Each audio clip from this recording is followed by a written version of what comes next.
আসসালামু আলাইকুম। আজকের ভিডিওটি সম্পূর্ণ তোমাদের কমেন্টের উপরে নির্ভর করে এবং ন্যাশনাল ইউনিভার্সিটির সম্পর্কে এখনো পর্যন্ত যে আপডেটগুলো আছে আপডেটগুলো দেওয়ার চেষ্টা করব আজকের ভিডিওতে।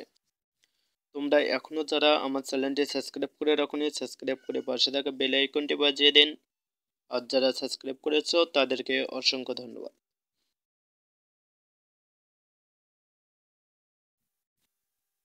প্রথম বিষয়টি হচ্ছে আলাদা করে সব সাবজেক্ট পাস করতে হবে, অর্থাৎ আলাদা করে সব বিষয় পাস করতে হবে। 2 নম্বর হচ্ছে পাস মার্ক কত।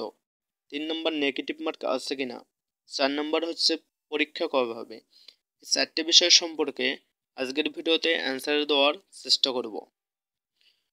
প্রথম বিষয়টি কথা বলি, আর প্রথম বিষয়ে কথা বলার আগে দ্বিতীয় বিষয়টি ক্লিয়ার করে দিচ্ছি। পাস মার্ক কত? পাস মার্ক হচ্ছে 40। প্রথম বিষয়টি হচ্ছে আলাদা করে সব বিষয় পাস করতে হবে।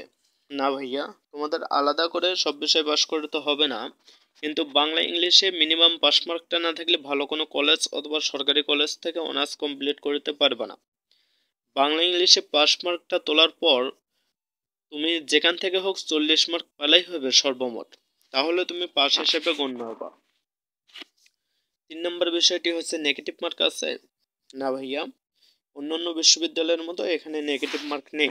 যেমন ঢাকা ইউনিভার্সিটি, রাজশাহী ইউনিভার্সিটি, আরও অন্যান্য ইউনিভার্সিটি, জিএসটি যেমন নেগেটিভ মার্ক আছে, এখানে নেগেটিভ মার্ক নেই।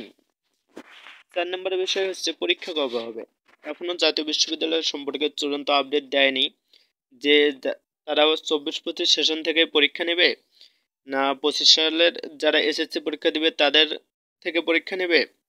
তো এখনো ইউনিভার্সিটি সম্পূর্ণভাবে ক্লিয়ার করেনি। তো আশা করি আমরা জানুয়ারিতে একটা ন্যাশনাল ইউনিভার্সিটির চূড়ান্ত সিদ্ধান্ত পাবো যে মেধার মাধ্যমে নেবে না পরীক্ষার মাধ্যমে আমাদের ভর্তি করাবে। তো সবাই ভালো থাকবে, সুস্থ থাকবে, খোদা হাফেজ।